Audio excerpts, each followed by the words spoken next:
Good evening, everyone. On behalf of Delhi Technological University, I, Anshul Tyagi, from Department of Environmental Engineering, Delhi, extend a warm welcome to our distinguished speaker of the event, Dr. Shishir Bansal, former Special Director General, Central Public Works Department, and Professor Anil Kumar Haritash, Head, Department of Environmental Engineering, faculty members of the department, other faculty members from the university, participants, and research scholars. I welcome you all to this second lecture of the series, Sustainability in Action, organized by the Department of Environmental Engineering, Delhi Technological University. I would now request the dignitaries on the dais to please proceed and light the symbolic lamp of knowledge and wisdom.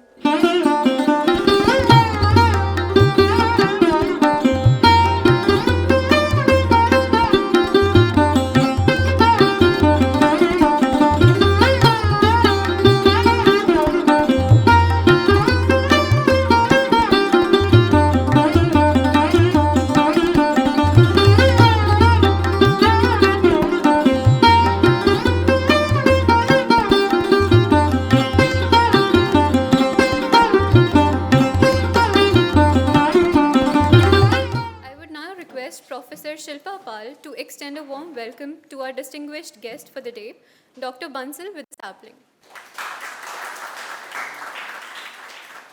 I would now request Professor Anil Kumar Haritash, Head of Department of Environmental Engineering, to please address the gathering and introduce himself. Good evening, all of you. It's a matter of pride and pleasure that Dr. Shishir Bansal, former Special Director General of Central Public Works Department, is here to deliver the expert lecture on creation of Setu Rating Index for Sustainability Evaluation of Transport Corridors. We feel even more proud that Dr. Shishir Bansal is alumnus of Delhi Technological University. He did his doctoral research on the sustainability issues in the transport infrastructure development. And during that period, I remember Sir had published around 15 or 16 research papers and had represented the topic of sustainability in urban transport sector in many foreign countries. And the Setu Rating Index, which was developed as a part of his doctoral research, was at the same moment was taken up by many agencies and was considered as a new initiative. We specially requested Dr. Shishir Bansal to address our MTech, BTech and PhD scholars because university has now come up with an idea that sustainability or sustainable development goals should be integrated with all sort of academic teaching as well as research. So this has become a mandatory component, and many a times when we do conduct workshop or discuss it with other faculty members, some of the departments, some of the students, they do have queries that how to relate some specific topic to sustainability. For us, it is very easy to relate it since we are in environmental engineering, and we would be addressing many SDGs, be it any of the topic. But someone from computer science, software engineering, or from applied mathematics department, they do face the problems. And during that period, we also quote that it is not only the environmental engineering where sustainability or SDGs can be integrated with, it is all sort of social, economic, or environmental aspects where SDGs can be integrated. And we could have no one better than Dr. Shishir Bansal to address how he integrated the sustainable development goals with the infrastructure development specifically for transport corridors in urban areas. Dr. Bansal, he was born in 1964 and he obtained his degree in bachelor's in civil engineering in 1985, master's in highway engineering in 1987 from Punjab Engineering College, Chandigarh. And he also did LLB from Delhi University in 1991 and later PhD from Department of Environmental Engineering, DTU. He started his service career as a faculty member of Punjab Engineering College in Chandigarh from Feb 87 to Feb 1990. But after that, he joined CPWD in 1990. And during his career of more than 35 years in CPWD, he has worked in various capacities, starting from Assistant Executive Engineer to the level of Special Director General. he was appointed as Special Director General of CPWD and was given the challenging task of developing infrastructure in Leh and Ladakh. So that itself speaks volumes about his caliber and his competency. He has worked on various infrastructure projects in Delhi like clover leaves, flyovers, underpasses, elevated corridors, and river bridge projects. And his achievements would not only be confined to this. He has extra high quality assurance in capital city with the implementation of Q4. For clover leaves to ITO flyover at Moti Bagh, Nehru Place, Savitri Cinema, Africa Avenue, Madhuban Chowk, Barapula, and signature bridge at Wazirabad. Many of these things we have witnessed, and he had been the pivotal person in completing those projects. He has also contributed in construction of number of buildings and projects in tough terrains like AIIMS in Kashmir, 400-meter running track and various police establishments at Leh, Jawahar Navodaya Vidyalayas in 4 districts of Sikkim, and many paramilitary establishments including baffle-type firing ranges at various locations in Sikkim and North Bengal. He did his doctorate on sustainability studies in transport corridors in metropolitan city of Delhi, and during that research he developed the SETU rating index, and he has more than 30 technical papers, has published in various prestigious journals, has attended, delivered in various conferences, various roundtable meetings, and presently he is an outstation director of Indian chapter of American Concrete Institute, and he is also a certified project management consultant by PMI USA. So the list will keep going if we keep addressing the achievements that Dr. Shishir Bansal has got. But putting a full stop to that, I would request him to deliver his lecture, and we will find that though things look very simple from outside, sometimes SDG, their integration with different research topics, it becomes really difficult. But if someone has got thorough understanding of how SDGs can actually be connected to sustainability, then we would find that the task is really very, very easy. It becomes a sort of layman understanding. So sustainability, if it stays to the concept, is difficult. If it is understood, if it is practiced, would be very, very easy. And we could have no one better than Dr. Shishir Bansal. So I would request the gathering to get maximum benefit of this deliberation, this expert lecture by Dr. Shishir Bansal. And I request you, sir, to please come over. Good evening. And thank you very much, sir, for the long introduction. And I'm sure I'll not keep the lecture very long. It will be a short lecture. I did my PhD from this institute in 2020 at the age of 56. And perhaps when I was getting degree, I was seeing all around, and I think I was the oldest candidate at that time to get PhD degree. I joined in 2012, but at that time, because Signature Bridge was at its peak construction, it's too much involved. So I had to take extension and to complete 2020. And since it was this institute, today I'm feeling at home. When I started, I was sitting, when I take 2 courses with MTech students like you. Initially, थोड़ा embarrassing लगता था कि छोटे बच्चों के साथ मैं बैठा हूँ थोड़ा old age में शुरू कर 52 की एज में 50 I started at the age of 44 perhaps. थोड़ा और लगता था, but very soon I felt home. Today also feeling at home. आप सब बैठे हो, बड़ा अच्छा लग रहा है. और students से आप तो वैसे ही अच्छा लगता है. You feel younger. Today I'm feeling younger. I just retired from CPWD at the age of 60 in August. So I'm between 60 and 61. But today I'm feeling much younger seeing all of you. Sir ने एक बात बहुत अच्छी बोली कि sustainability doesn't mean only transportation or anything. ये हमारी जिंदगी के हर पहलू पे sustainability ठीक फिट बैठता है. आपका दोस्त है, आपको उससे रिलेशनशिप रखनी है. अगर रिलेशनशिप सस्टेन नहीं करेगी तो दोस्ती जल्दी खत्म हो जाएगी. सस्टेन करने के लिए एफर्ट्स करने पड़ेंगे. और जो पैरामीटर्स मैं यहाँ डिस्कस करूँगा, आप रियलाइज करोगे कि वही पैरामीटर सब जगह चाहिए. जब हम एनवायरनमेंट की बात करते हैं, आपको कोई दोस्त है या फैमिली मेंबर है, फैमिली में रिलेशनशिप है, कहीं पर भी सस्टेनेबिलिटी लाइफ में हर दिन जरूरत है, हर समय जरूरत है. Every action has to be sustainable. ये थोड़ा मैंने जो पीएचडी का मेरा फाइनल वाइवा था, फाइनल जब मैंने डिफेंस अपनी पीएचडी को किया था, उस वही मेरा है, उसे थोड़ा मैंने मॉडिफाई किया है। तो एम क्या था उस टाइम मेरा? एक तो पहले जब पीएचडी शुरू करी थी सस्टेनेबिलिटी पर, ट्रांसपोर्ट कॉरिडोर पर, आपको बड़ी हैरानी होगी, नॉर्मली लोग पीएचडी में एडमिशन लेते हैं, फिर टॉपिक चूज करते हैं और फिर आगे बढ़ते हैं। मेरा बिल्कुल रिवर्स ट्रेंड था, जस्ट रिवर्स इंजीनियरिंग। इंटरेस्टिंग बात यह है कि मैं सीपीडब्ल्यूडी में था, लेकिन मोस्ट ऑफ टाइम मैं डेपुटेशन पे रहा, या दिल्ली पीडब्ल्यूडी में या दिल्ली टूरिज्म में। And I was more than 50% of life was in making flyovers and bridges. CPWD में फ्लाईओवर ब्रिजेस बहुत कम है, 90% बिल्डिंग्स बनती हैं, और मेरे कैरियर में मोर देन 50% फ्लाईओवर ब्रिजेस हैं और बिल्डिंग नाम मात्र के लिए है। आप सब लोगों ने सिविल इंजीनियर भी हो, और बिल्डिंग्स में सब ग्रह रेटिंग सिस्टम की बात किया करते थे एनर्जी सेविंग के लिए, कि हमारी बिल्डिंग कितनी ग्रीन है। और मैं थोड़ा शॉर्ट फील करता था कि मैं फ्लाईओवर का हूँ, ये ग्रह रेटिंग की बात करते हैं, और मुझे थोड़ा कम समझ आता था।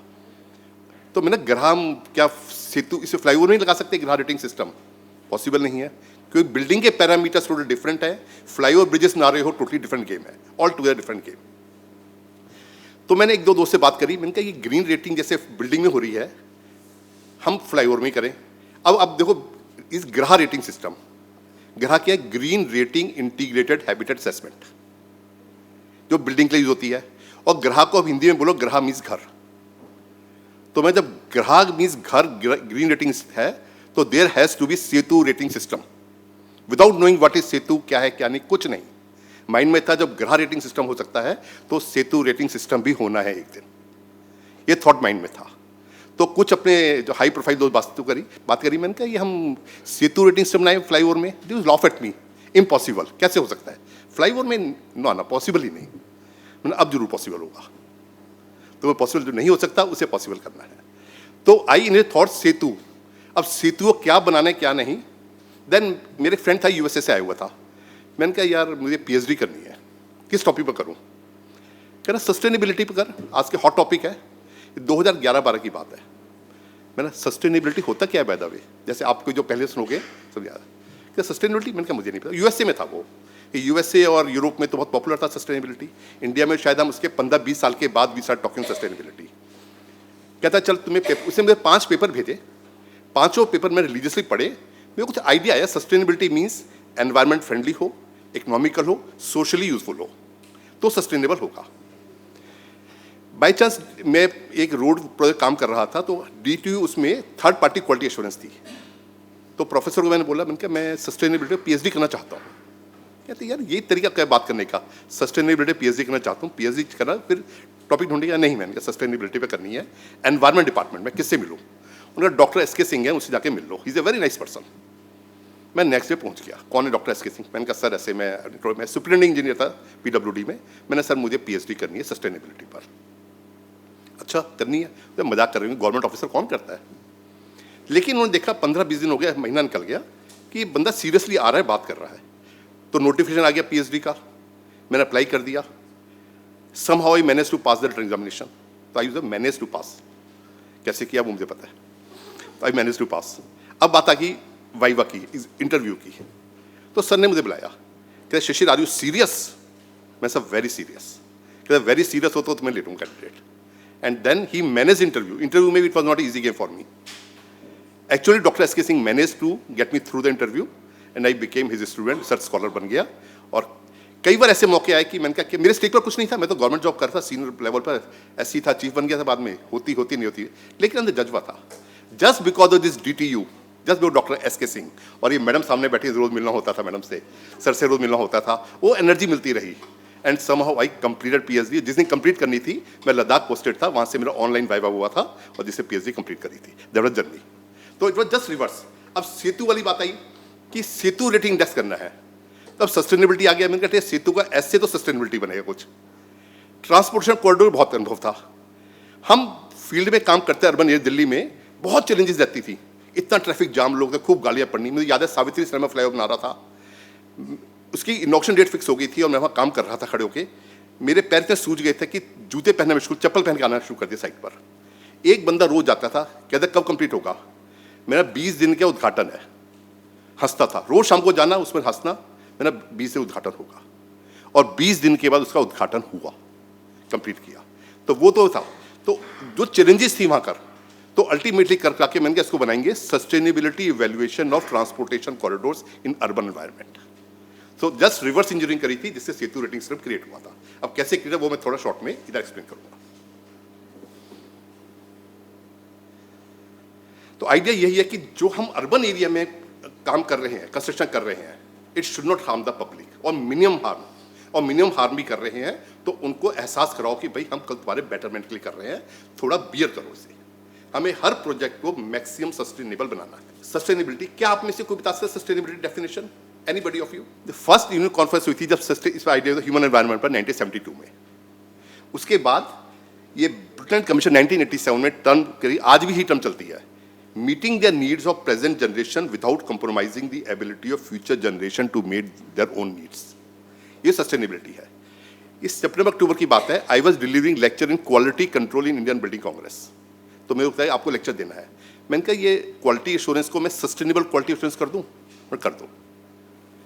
अब सस्टेनेबल क्वालिटी एश्योरेंस कैसे किया है, उसका डेफिनेशन मैंने आगे जो डेवलप करी, सेम लाइंस पर थोड़ा आगे आएगी। अभी आज की डेट कोई क्लियर का डेफिनेशन नहीं है, बट यही है, meeting the needs of present generation, sustain करना है without compromising right of future generation. ऐसा ना हो कि आज सब काम को फ्यूचर देखते रहेंगे, नहीं, ऐसा नहीं है, उनका भी सोचना है हमको, और without compromising their ability to fulfil their own needs. ये था जो मैं आरसीसी कंस्ट्रक्शन क्वालिटी का लेक्चर दे रहा था, कि डेफिनेशन ये है। इसी को थोड़ा सा मॉडिफाई किया है, meeting the quality standards of presently produce concrete for present generation without compromising the ability of future generations to meet their own needs of happily living within the same structure for years and years. Sustainability आ गई इधर भी। आप ऐसा देखो कि इन्हीं lines पर अपने किसी भी अपने लाइफ के पहलू को देख लेना, इसी में फिट बैठेगा। थोड़ा सा लिटरेचर रिव्यू, ज़्यादा नहीं बोलूँगा, थोड़ा कम में करेंगे, कि शुरू में फोकस था इंडिकेटर्स पर, safety, health and environment. Quality of life indicators suggest किए गए, ये गियर्स एंड वैनली ने। हेल्थ, जो different parameters, health, safety, family, education, freedom, social justice, comfort. Last आप देखोगे स्पिरिचुअलिटी, जिसे मैंने बोल्ड किया है। ये मैंने इसलिए बोल्ड किया है कि इन्होंने तो किया, और सेम आइडिया मेरे माइंड में भी आया कि अगर हम डेवलप्ड कंट्री में बोलते हैं कि economics, environment and social factor, क्या इन तीनों से इंडिया में मैं कह सकता हूँ सस्टेनेबल हूँ? शायद नहीं, कि India is not that developed, मानना पड़ेगा। हम अभी भी डेवलपिंग कंट्री हैं, डेवलप होने में कई जनरेशन लग जाएंगी अभी। तो जो उनकी नीड्स हैं, वो मैं अपनी नीड्स मैच नहीं कर सकता, मेरी नीड्स थोड़ी ज़्यादा है। तो लास्ट में मैंने अपना पैरामीटर 3 के साथ मैंने अल्टीमेटली 3 को 6 में कन्वर्ट किया, 3 पैरामीटर और ऐड किए। तो 6 पैरामीटर स्पिरिचुअलिटी। इंडिया को विश्व गुरु माना जाता है स्पिरिचुअलिटी के मामले में। हम जो काम करते हैं स्पिरिचुअल एंगल से करते हैं, ये मानते हैं इंडिया इसमें लीड लेता है। तो हम कोई कंस्ट्रक्शन कर रहे हैं, उसमें क्यों नहीं स्पिरिचुअलिटी एलिमेंट ऐड करते? उसमें ऐड करोगे तो आपको कंस्ट्रक्शन, आपका इम्पैक्ट डबल हो जाएगा, ट्रिपल हो जाएगा, मैनी टाइम्स हो जाएगा। तो यही सोच के मैंने सस्टेनेबिलिटी में एक पैरामीटर मुझे स्पिरिचुअलिटी ऐड करना है। बाई चांस मैं 2000 का इनका पढ़ रहा था पेपर इनका, तो इसने भी ऐड किया हुआ स्पिरिचुअलिटी। मैंने कोई गलत नहीं सोच रहा, इन लाइन पर पहले भी कोई सोच चुका है। जुड़ जैसे इसकी again social, economical, political and cultural difference, हर जगह का अपना अपना है। अब कल्चरल डिफरेंस की बात करें तो अगेन स्पिरिचुअलिटी कहीं ना कहीं आ जाता है। अफोर्डेबिलिटी इशू, जितनी भी आप फॉरेन कंट्रीज में जाओगे, यूएसए एंड यूरोप, इन दो की खास बात करूंगा। अफोर्डेबिलिटी इशू हम बात करते हैं, हमारी आदत पड़ चुकी है कि हमें कहीं भी जाना है, पर्सनल मोड ऑफ ट्रांसपोर्ट हम प्रेफर करते हैं, पब्लिक को प्रेफर नहीं करते। या वो उतना डेवलप नहीं है, उतना मैच्योर नहीं है, उतना कन्वीनियंट नहीं है, या हमारी आदत पड़ गई है, चाहे साइकिल में जाए चाहे स्कूटर पे जाए, अपनी साइकिल हो चाहे अपना स्कूटर हो, अपनी कार हो, अपने घर से निकलें और जहाँ जाना है वहाँ पहुँच जाए, हमें पैदल कम से कम चलना पड़े। हमारी ये मेंटेलिटी बनी हुई है। मैं जापान में था, एक प्रोफेसर जापान थे, नाम मुझे याद नहीं, लेक्चर देने गया था सस्टेनेबिलिटी पर ही। तो मैंने प्रोफेसर को बोला, मैंने कहा professor I want to see your laboratory. He was head of civil engineering department. कि चलो, आई थॉट जापान में रिच लोग हैं, इनकी बढ़िया सी कार होगी, इनकी कार में बैठ कर जाऊँगा। जब चलने लगा तो प्रोफेसर कि चलो आगे, मैं कहाँ चलना है? कि आगे तो मेट्रो स्टेशन। बट इतना rich and senior professor, travelling metro, that was their culture. Professor Noguchi, affordability कोई इशू ही नहीं है, अफोर्डेबिलिटी है या नहीं है, बट हमें चलना उसमें है. अभी last week I was in Amsterdam. 90% Amsterdam moving in bicycle. Its total life is on bicycle. But they have developed the system that people move convenient on bicycle. मैं दिल्ली में बाइसिकल में जाना चाहूँ, चाहे जितना मर्जी करूँ, लेकिन बाइसिकल पाथ डेडिकेटेड नहीं है, और कहीं होंगे तो वहाँ खोंचे और ये सब आके उनको घिराव कर चुके हैं, खत्म कर चुके हैं. फुटपाथ तक नहीं है वॉक करने के लिए. अगर एक और पेपर रिव्यू में affecting the transport system, economic, environmental, and related to socio-cultural factors. Sustainable transport regulation in 2011, socially, economically, environmentally, and चौथा के involve relevant stakeholders in different sections of the society. हर ने अपनी परिस्थिति अनुसार उन तीन को तो रखा ही है, और अपना अपना चेंज होता रहा है, एडिशन होती रही है. Sustainability indicators, ये थोड़ा हाई, इसको टच करूंगा टॉपिक को, मैं इसको छोड़ देते हैं. ये सस्टेनेबिलिटी इवैल्यूएशन कैसे किया, हमने इंडिकेटर्स फाइंड आउट कर लिए है और फिर हमें इवैल्यूएशन करना है. सीधा मैं वहीं आता हूँ जो हमने यहाँ दिल्ली में काम किया है. अंजलि अवस्थी का जरूर लेंगे. अंजलि अवस्थी इंडियन लड़की ने कई फॉरेन में काम किया है, और मैं देख रहा था मेरी रिसर्च पेपर और उसका रिसर्च काफ़ी सिमिलर था. या तो मैं उससे इन्फ्लुएंस हो गया था. Ultimately at the end of the day I found कि my research is very similar to this. How to choose and obtain the criteria for sustainability evaluation. This is what I did in my research. How to generate project rating under lack of quantitative data, and last, how to deal with qualitative rating of the selected method.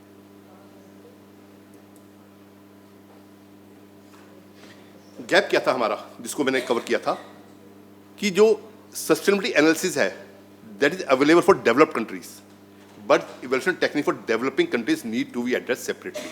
I cannot copy them. My system is not like that. There are umpteen number of techniques for sustainability evaluation, but none of them address the construction stage. हमारी बहुत बड़ी challenge construction stage की रहती है. बन जाता है corridor तो पता नहीं लगता. बनते वक्त जो चैलेंज है कि इतने ज़्यादा मल्टीपल रूट्स नहीं है कि हम डाइवर्ट कहीं और से निकल जाए, उसी रूट से निकलना है, परेशान होकर निकलना है. रोड वाइडनिंग होनी है, कम होनी है, और जो कॉन्ट्रैक्टर कितना केयर कर रहा है उस सबकी मैं थोड़ा और आगे बताऊँगा आपको. There is no sustainability evaluation technique for building a stand alone transportation.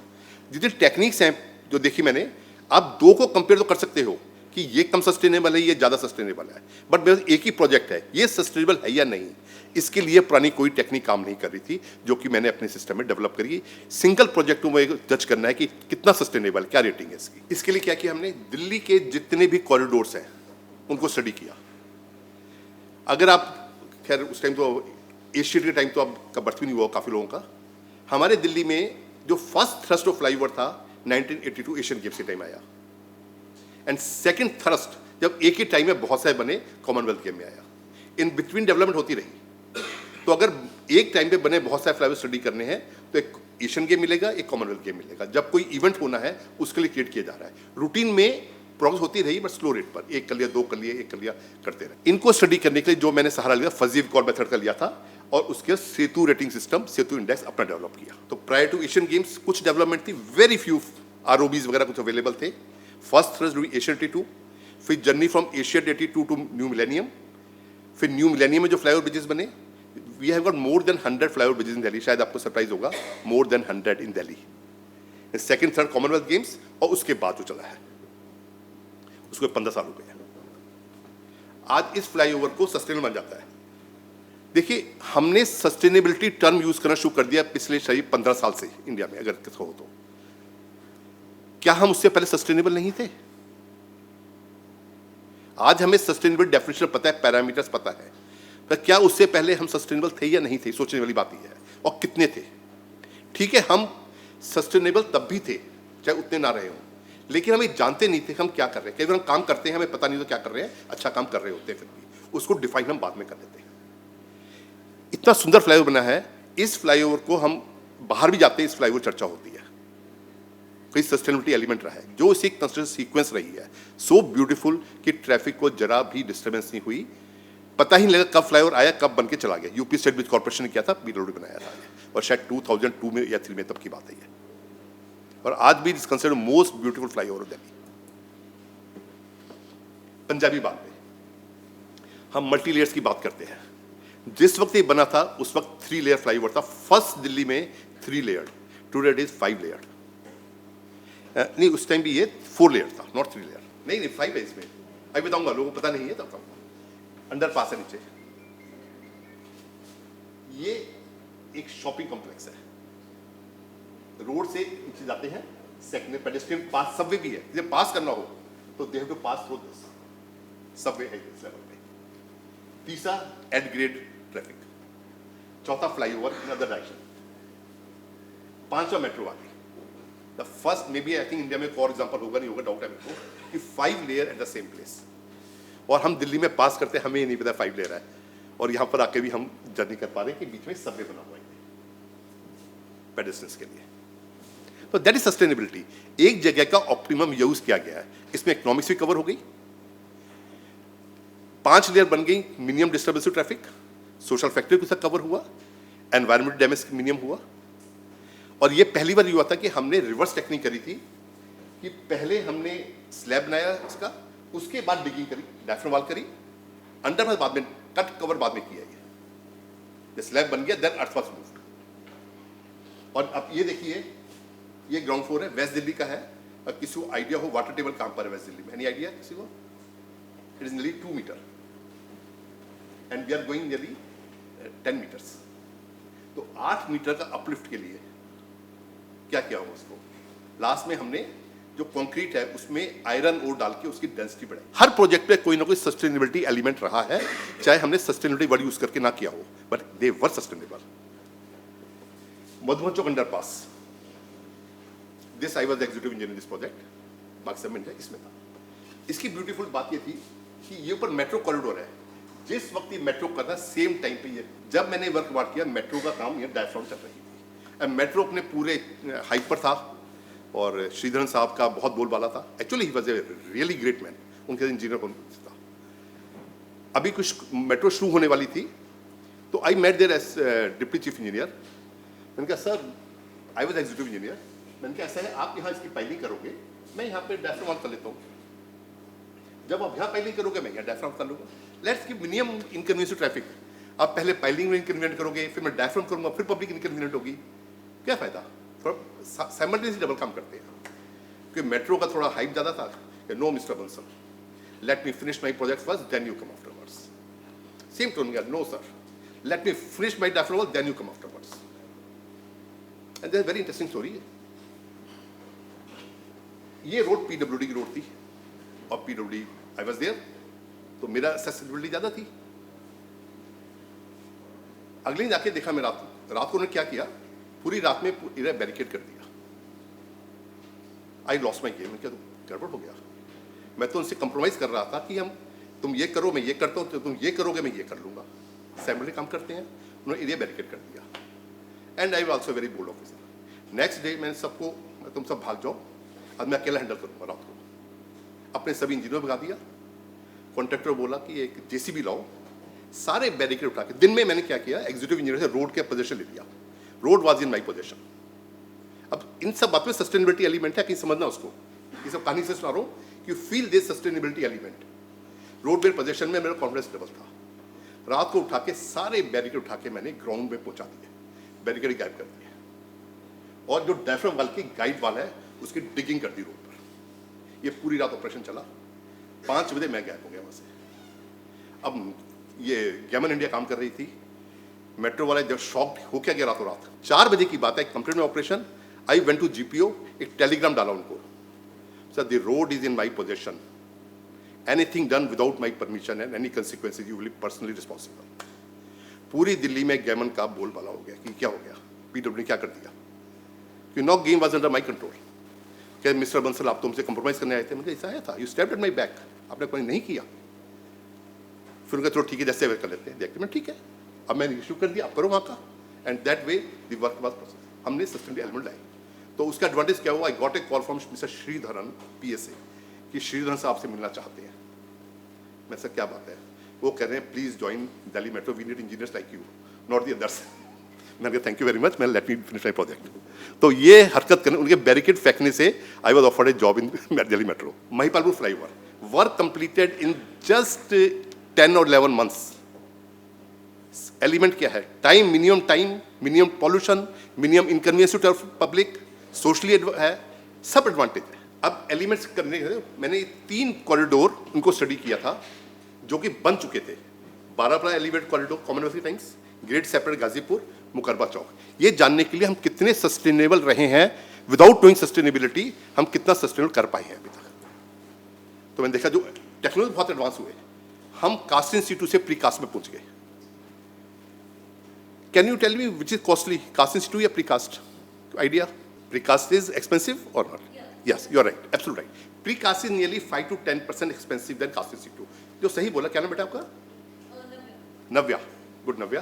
तो क्योंकि ट्रांसपोर्ट कॉस्ट बच जाती है, कंक्रीट तो कंक्रीट है, वहां करी या यहाँ करी, ट्रांसपोर्ट को ज्यादा पड़ती है, but overall you finish the project fast, you save time,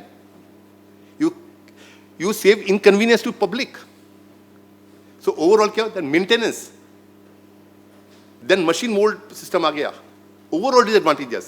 Initial cost may be 5-10% higher, maintenance cost is reduced drastically, overall it is cheaper, but instantly it is higher. But हमें bigger arena में देखना है तो we are cheaper.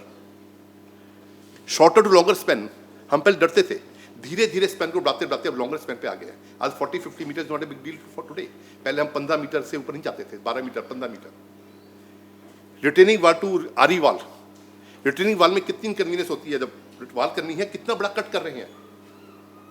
आज वो करने की जरूरत नहीं है, जस्ट ग्राउंड से स्ट्रेट करो, आरी वाल उठा लो। You know why? Retaining wall में एक्शन डिफरेंट।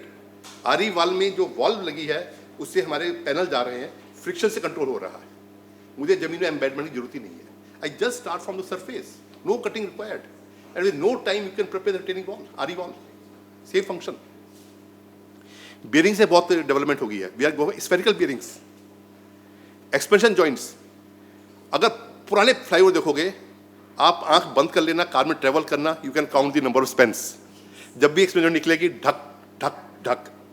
आज जो फ्लाईओवर बन रहे हैं, ये तो एक्सपेंशन जॉइंट इस टाइप के आ गया कि you don't feel it, लोगों लगाने आ गए, अच्छे लगाते हैं, you don't feel ढक ढक, जस्ट बहुत स्लाइट फीलिंग आएगी। बट मॉडुलर जॉइंट आ गए, signature bridge 550 metre span, there are 2 expansion joint, one end other, 8 modules and 12 modules, एक ही जगह होने कर लो, बीच में जरूरत ही नहीं है हमको। सब waste base riding surface, construction demolition waste recycling, dumping was a big issue, आज हम उसको रिसाइकल करके कंक्रीट यूज कर रहे हैं। Quality assurance we have become sensitive. Sustainable feature, erosion of soil and run off, cutting and removal of trees. अब cutting नहीं करते, ट्रांसप्लांट करते हैं ट्रीज को। आज की डेट, पहले जब मैंने मोतीबाग फ्लाईओवर किया था, that was in 99-2000, survival rate was 60%। 100 trees transplant किए थे, 60 सर्वाइव किए। Today survival rate is more than 90%। क्यों? मैं तब ट्रांसप्लांट सोचा था, करना नहीं आया था, बट एटलीस्ट सोचा था हमने। आज ट्रांसप्लांट करना आ गया, पूरा बल्ब निकाला जाता है, उसको लेके लगाया जाता है। आज सर्वाइवल रेट 90% है। ड्रेन्स कंटेमिनेशन टेक्निकल इशू है। Shifting of utilities, this is very very important point, shifting of utilities. मैं थोड़ा आगे स्लाइड आएगी पता होगा। Dhaula Kuan flyover, chief engineer always used to say कि फ्लाईओवर कॉस्ट है 30 crore and utility shifting, service shifting की 56 करोड़। तो मैंने कहा ऐसे क्यों हुआ, इतनी यूटिलिटीज से शिफ्ट करना पड़ा? मैं ना करते सर, शिफ्ट बन नहीं सकता था। तो कोशिश करी आपने? नहीं, जो कंसल्टेंट ने बोला कर दिया। तो मन में सोचो कि मेरी यूटिलिटी शिफ्ट नहीं करनी तो नहीं करनी पड़ेगी और फ्लाईओवर वहां बनेगा। थोड़ा ज्योमेट्रिक्स में कंप्रोमाइज करो, थोड़ा देखो पॉसिबल है। 12 पुला फेज 2 कॉरिडोर, एक सर्विस शिफ्ट नहीं करी। अभी थोड़ा आगे दिखाऊंगा मैं आपको, अच्छी स्लाइड आएगी। सेफ्टी हेल्थ सोशल इशू, हमें इनसाइड वर्कर की और आउटसाइड हर एक की केयर करनी है, उनकी मानसिक दशा की। अगर नहीं कर सकते, एटलीस्ट तुम अगर चोट से लगनी पड़ेगी, मल्लम तो अच्छे से लगा दो कम से कम। नॉइज पॉल्यूशन, आज तो लोग सो रहे हैं, ऐसा नाइट पे नॉइज काम करें। इसका प्लानिंग करो कि जो पब्लिक आसपास जिस एरिया में काम कर रहे हैं उसको मिनिमम इनकन्वीनियंस हो। जीरो तो संभव नहीं है, कम से कम मिनिमाइज तो कर सकते हैं हम। Environment friendly material technologies, environmental issues, can you see no shifting of services. 12 corridor phase 2, कितनी पाइपलाइन जा रही है, can you count? Underground cables जा रही हैं, बीच में से एक पियर उठा हुआ है। अब पियर उठा है, पियर के साथ बड़ी सी पाइल कैप भी होगी नीचे, पाइल्स भी गई। कंसल्टेंट था बॉम्बे का, I was superintending engineer of the project manager, mister Bansal, get this service shifted. No gentleman, no service will be shifted, is impossible. Sir सोते हैं, कोशिश करते हैं। पाइलिंग करते हुए देखोगे आप लोगों ने कि बड़ी सी मशीन आती है, ऊपर जा रही है, बड़ा एरिया ऑक्यूपाई कर रही है, बोरिंग मशीन वो कर रही है, मक निकाल रही है, मक निकल रहा है। पहले क्या शुरू जब मशीन नहीं थी, पाइलिंग नहीं होती थी, तभी पाइलिंग होती थी। क्या करते थे हम, ट्राइपॉड लगाते थे और धक धक धक करके जो पाइलिंग आज 6 घंटे में कर लेते हैं वो तब 6 दिन लगा करते थे पाइल करने में। कोई बात नहीं है, मशीन आ गई हैं, 6 दिन का काम 6 घंटे में कर रहे हैं। क्या मैं इसको, मैंने कंसल्टेंट से पूछा, क्या मैं यहाँ ट्राइपॉड लगा के पाइलिंग नहीं कर सकता? सर क्या आप प्रिमिटिव टाइम की बात कर रहे हो? मैंने कहा सर ये मोर देन 1 किलोमीटर दूर है, 2.5 साल का पीरियड है, यहाँ मुझे 6 पाइल करनी है आपकी। 6 पाइल के लिए मैं शिफ्टिंग करूँ कम से कम 100 करोड़ लगेगा, कम से कम 6-8 महीने लगेंगे। I can save 6-8 months, I can save public inconvenience, I can save time. Project कौन से मेरा आज पूरा हो रहा है, मैं आज ही डिजाइन दो, मैं आज ही लगा दूंगा। 6 दिन लगेंगे, 6 पाइल करनी है मेरे को, या 8 पाइल करनी है। कितने लगी मेरे को? 50 दिन, 2 महीने। मेरा कॉरिडोर 2 साल टाइम है, लंबा कॉरिडोर है। Let me take 2 months here. Why are you telling me to shift the pile?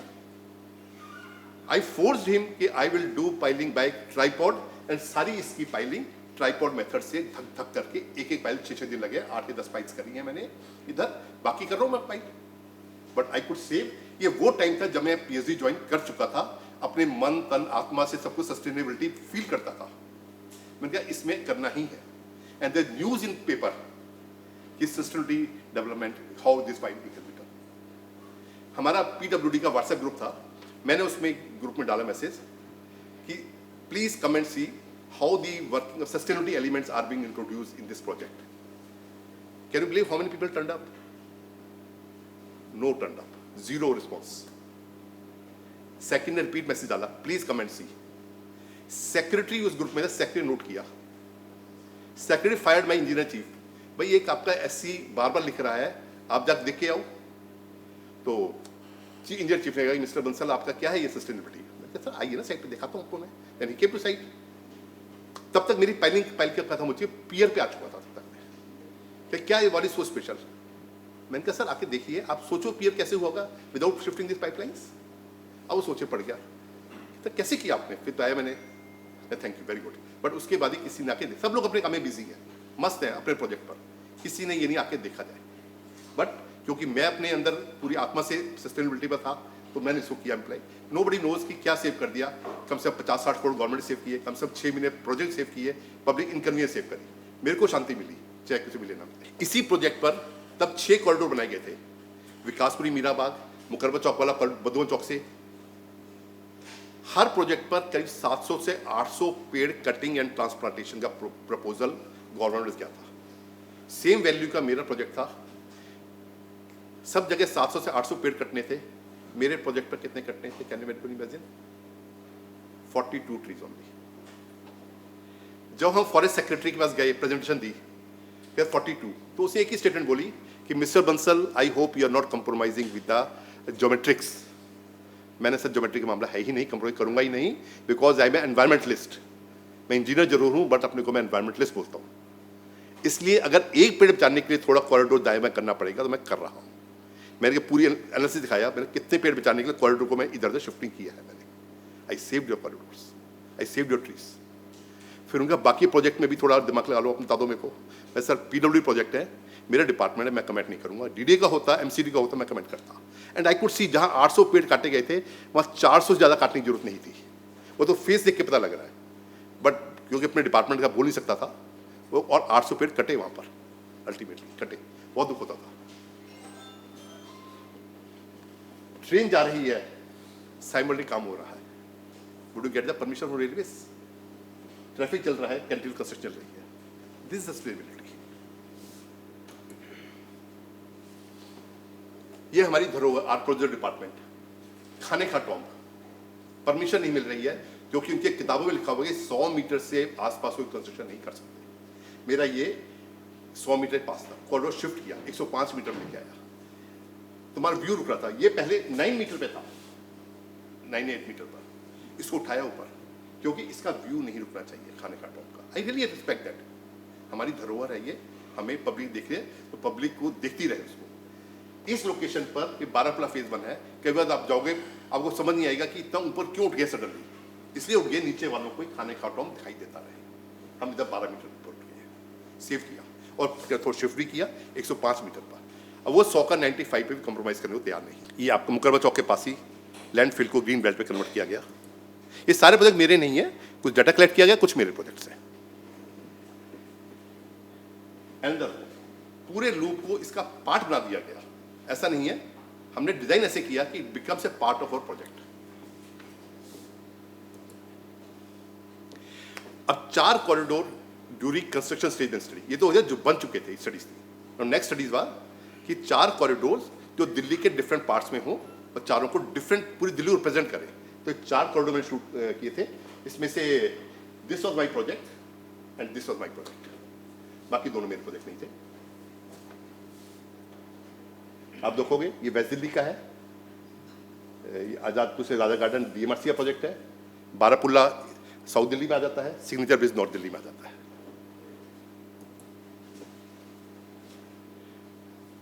Selection of corridors, site visits, site पे लगातार जाता रहा। मुझे सिंह सर ने एक बड़ी हेल्प कर दी थी मेरे को, MTech स्टूडेंट्स दे दिए थे सेम टॉपिक के लिए। उनको मैंने अपना टीम का मेंबर बनाया, साइट पे लेकर गया, फोटो क्लिक, बस हम घंटों डिफरेंट डेज पे खड़े होते थे, फोटोग्राफ खींचते रहते थे। जो अच्छा लगा बुरा लगा, अच्छा लगा उसका खींच लो, बुरा लगा उसका खींच लो। तो करीब 2000 या 3000 फोटोग्राफ हमने क्लिक करी थी इस तरह से। और उसके बाद सस्टेन इंडिकेटर्स, फोटोग्राफ देखे क्या इंडिकेटर होने चाहिए, कैटेगराइज किया, परफॉर्म डेवलप करके एक्सपर्ट से रेटिंग कराई गई कि परफॉर्मेंस जो हमने इंडिकेटर लिए ठीक नहीं है, कोई और लेना हो उसे क्या रेटिंग हो। और हमने फजीगोर मेथड से उसका एनालिसिस किया। और सिलेक्ट करने के लिए वही बात है कि हमने पूरी सिटी को रिप्रेजेंट किया, अगर नहीं है तो कैसे करी जाए। और प्रोग्रेस ऐसा ना हो कोई कभी स्टार्ट हुआ हो तो सारे पैरामीटर नहीं आएंगे, या कंप्लीट होने वाला हो। प्रोग्रेस 40 to 60% के बीच में होना चाहिए। ये हमारा मेन, वही स्नैप्स लेते रहे डिफरेंट टाइम पे, मॉर्निंग, इवनिंग, वीकडेज, वीकेंड्स। और उसके बाद करीब 50 एक्सपर्ट से हमने उसका एनालिसिस कराया, पैरामीटर्स का रेटिंग कराई। और बाद में पब्लिक से रेटिंग कराई उनसे कि हम कितने उसमें ठीक कर पा रहे हैं। जो फोटोग्राफ में कुछ रही कि पेड़, आप किसी आदमी को जरा से खौच हो दे तो दर्द होता है, क्या पेड़ को दर्द नहीं हो रहा है? इससे पेड़ को थोड़ा गया है साइड से। कॉन्ट्रैक्टर ने एरो इधर का लगाया, ट्रैफिक इधर का है, क्या मजाक है? तुम बैरिकेड साइनेज लगा रहे हो, प्रॉपर साइनेज लगाओ। गैप मिला, भाई साहब निकला है। इससे अगला गवर्नेंस होनी चाहिए। Governance very important. हमें जहां भी लूपहोल मिलता है हम कानून तोड़ने की कोशिश करते हैं, गवर्नेंस की रिस्पेक्ट नहीं करते। मैं 4th पैरामीटर था गवर्नेंस। गैप है बैरिकेडिंग में, अब देखिए कंटिन्यूस बैरिकेडिंग नहीं कर सकते क्या हम? पब्लिक प्रॉपर्टी का क्या सत्यानाश किया गया है, क्या ठीक नहीं कर सकते? रेन में यह हालत हो रहा है। कम से कम 6 मीटर नीचे गड्ढे पर भाई साहब बिना हेलमेट, बिना ऐसी सेफ्टी गैजेट्स लिए खड़े हैं, काम कर रहे हैं। अच्छी पॉइंट देखिए, कितने प्यार से अच्छी बैरिकेडिंग करी है और ट्रैफिक भी स्मूथ चल रहा है। यू कैन सी, अगर प्रॉपर काम करोगे तो ट्रैफिक कन्वीनियंटली निकल जाएगा। तुम साइट पर सब डिस्प्ले करो, क्या तुम्हारी मेथड्स है, क्या एनवायरमेंट पॉलिसी है, क्या सेफ्टी पॉलिसी है, क्या ड्रग पॉलिसी है, सबको डिस्प्ले करो, पता लगे हम क्या कर रहे हैं। ये करना ही नहीं है, करके बताना भी है। साइट का प्रॉपर्ली सॉइल इरोजन रोकने के लिए हर सुबह शाम का छिड़काव किया जाता है पानी का। आई hope you understand who is this person. Doctor S K Singh भाई साइट पर आए थे, ट्री प्लांट किया था सर ने। ये वही जो तार था, इसके बीच में से मैंने कैसे निकाला है pier without shifting any pipe, shifting any pipes. Slab को उस लेवल पर लाकर डिजाइन किया है कि पाइप निकल जाए, बिना शिफ्ट ना करना पड़े। ये सब करने के बाद हमने 6 पैरामीटर्स निकाले। गवर्नेंस 3 तो पहले थे, सोशल, इकोनॉमिकल एंड एनवायरमेंट, ये तो 3 एस्टेब्लिश थे। चौथा निकाला मैंने गवर्नेंस, रूल को हमें फॉलो करना वो भी चाहिए। टेक्निकल, हमें जो कंसल्टेंट बता देता है वो जो विजडम वही फॉलो कर लेते हैं। मैं देख रहा था कि नजफगढ़ से यमुना पर 3 कॉरिडोर बन रहे थे, एक PW बना रही थी, एक दिल्ली टूरिज्म बना रही थी, एक DMRC बना रही थी। वो नजफगढ़ नाले को नेगोशिएट करना, वही 45 मीटर नाला, तीनों ने 3 डिफरेंट टेक्नोलॉजी यूज करी सेम कॉरिडोर के लिए। अगर हमारे एक स्ट्रॉन्ग डेटाबेस हो, टेक्निकल हम उसे डेवलप कर लें, तो we can save lot of time and decision making will become easier. तो we need a strong technical database. And 6 is inner engineering, spirituality element. आप ये समझ लो सारा काम मैं नहीं कर रहा हूँ, परम पिता परमात्मा हमसे करवा रहे हैं, हम निमित्त हैं। इस भावना से करोगे तो काम में के आउटपुट एफिशिएंसी ज़्यादा मिलेगी। अभी जो मैंने 43 पैरामीटर्स बनाए थे इन 6 के अंदर, environment, air pollution, drainage system, noise pollution during day night, definition of green belt, plantation scheme, alternate scheme, in engineering, yoga, rituals, celebration festival, motivation of workers by reward policy. I will not read all, लेकिन इसमें जरूर बोलूँ inner engineering में I was making a presentation in Madrid during second conference of concrete sustainability. American Concrete Institute की president lady थी, she met me in elevator. कहते mister Bansal, I attended your lecture. I want to know one thing. मैंने कहा पता नहीं क्या पूछेगी उनसे। कहते आपका जो इनर इंजीनियरिंग है, क्या इंडिया में लोग रिकॉग्नाइज करेंगे? अब शॉक्ड कि मैडम ने क्वेश्चन कैसे पूछा ये। इनफैक्ट जब मैंने डाला था, मुझे मिनिमम मार्क्स इसी एलिमेंट में मिले। मैंने कहा madam you are absolutely right. ये जो 6 पैरामीटर्स निकाले हैं मैंने, और जो मार्किंग करी एक्सपर्ट से, उन्होंने मिनिमम मार्क्स इसको दिया था 5 या 6% है इसका वेटेज। और कैसे उसने जज करके मुझे क्वेश्चन पूछा, आई डोंट नो। तो ये 43 पैरामीटर्स हैं। तो हर डिफरेंट पैरामीटर्स में अब देखो इक्वल विड्थ लिखी है अभी मैंने, बाद में विड्थ भी चेंज हो जाएगी स्लाइड में। हर एक को क्राइटेरिया दे दिया, C1, C2, C3 से C43 तक। और इसको जो फजी गौर मेथड वाला सिस्टम था, क्वालिटी रेटिंग, वो एक्सपर्ट से रेटिंग कराई गई इसकी। Very poor, poor, poor, very low, low, medium, high, very high. Membership function, ये फजी गौर डिटेल में भी नहीं जाएंगे। तो 4 sides of alternative A1, A2, A3, A4, 43 indicators criteria and rating है sign by experts. Rating converted to crisp value जो fuzzy गौर में आता है। इसको छोड़ देता हूँ मैं, सब वही है, इसको छोड़ देते हैं। उसके बाद जो रिजल्ट मिला मेरे को चारों साइड का, result I got and A3, A4, A2, A1, this are ranking of 4 alternatives. A3 Barapullah, A4 signature, metro corridor and A1 PWD corridor. इसको भी आई थिंक छोड़ देता हूँ, मेरिट्स एंड डीमेरिट्स को, लंबा हो जाएगा। मेन यही था फजी विकॉर में वी कैन कंपेयर बिटवीन 2 और 3 projects and I want to जज ए स्टैंड अलोन प्रोजेक्ट। ये सर, इसलिए मैंने इसको इसकी हेल्प ली। और इसकी हेल्प के बाद सेतु रेटिंग वही था, ग्राहक का था ग्रीन रेटिंग, और सेतु इंडेक्स बन गया sustainability evaluation of transport corridors in urban areas. जो क्रिस वैल्यू निकली थी उसको मैंने इनिशियल नंबर दिया 43 क्राइटेरिया का इनिशियल 129 ना total, but I want to make it 100 convenience के लिए। तो 1.29 से हर को डिवाइड किया with crisp values. Initial number तो आए मेरे, तो उसको करके 100 पे मैंने कन्वर्ट किया उसको विथ सेतु वेटेज। फिर उसका पब्लिक जो जा रही है पूरा परफॉर्मेंस 2000 परफॉर्मर फिल कराया पब्लिक से कि तुम बताओ कि इस इंडिकेटर क्या क्या है। पकड़ पकड़ के बहुत सारे कटे हुए थे, और उसके मेरे प्रोजेक्ट कितना सस्टेनेबल, कितना नहीं, क्या कन्वीनियंस है, ये निकाला। उसके बाद सेतु इंडेक्स निकला। तो 90 से जो ज़्यादा रेटिंग आई उसको मैंने प्लेटिनम रेटिंग दी, 75, 90 डायमंड, 60 से ऊपर gold rated, 45 silver rated, below 45 project is unsustainable. ऐसे ये जो क्राइटेरिया निकले थे, किसी क्या वेटेज आई हर की, जो ये एक्सपर्ट से वेटेज क्या निकली है मेरी में। Economic increase travel time, travel cost, digital business, cost due lack of funds, cost due time overrun.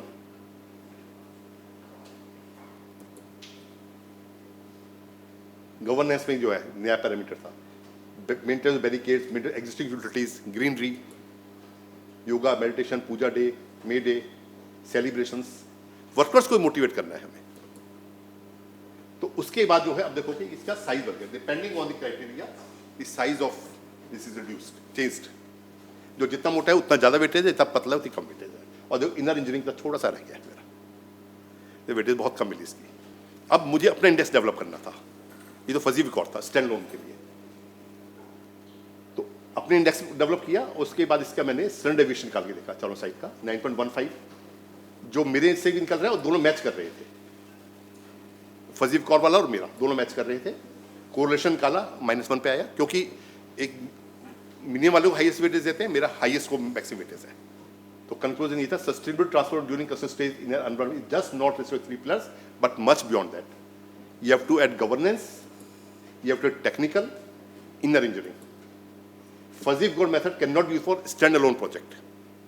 Setu is developed for sustainability evaluation of transport corridors in urban environment. and they will always urge to get the best rating for a project for which all stakeholders will strive for best rating, will make them to perform best manner against all criteria, get the best or close to best rating. Precisely on the basis of life cycle, different stages can be distinguished as project planning, design, construction, routine, maintenance, major repairs. So मेरा तो ये first stage का था, but all of you can participate further in your research work, different stage पर इसको develop कर सकते हैं. अब pre-construction stage, post-construction, maintenance, at any stage you can develop such a system. ये तो मेरा अर्बन एरियाज का था, रूरल एरिया, रिवर एरियाज, इन सब के लिए डेवलप किया जा सकता है, minor rivers, major rivers.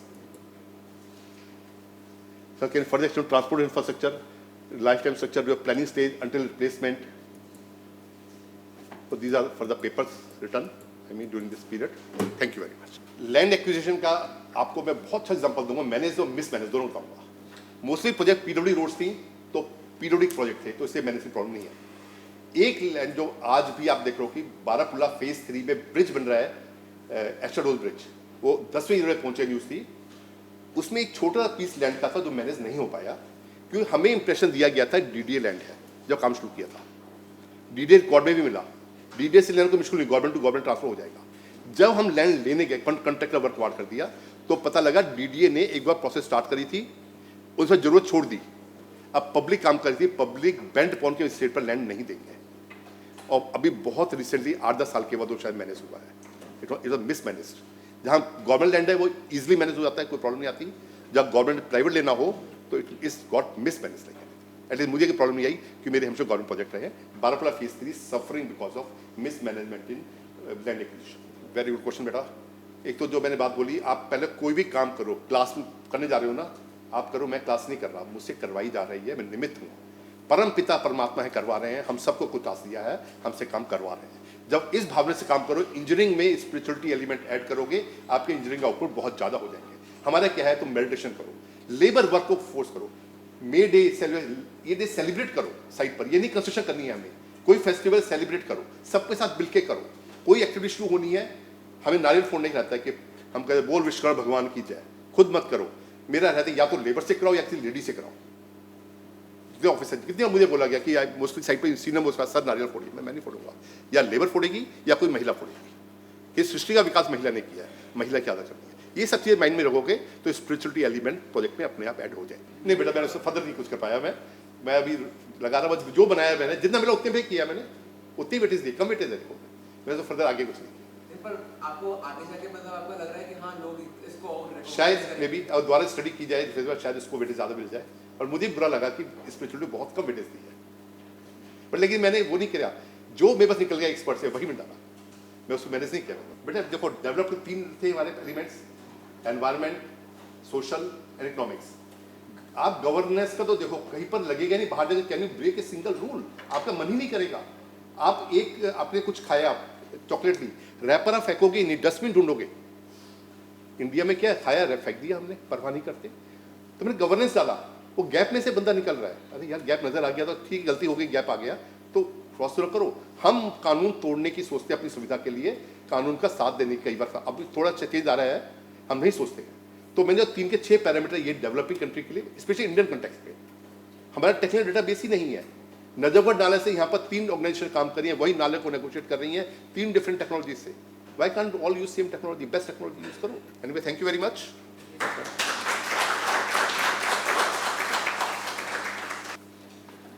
So since we have no other questions, we'll conclude this session.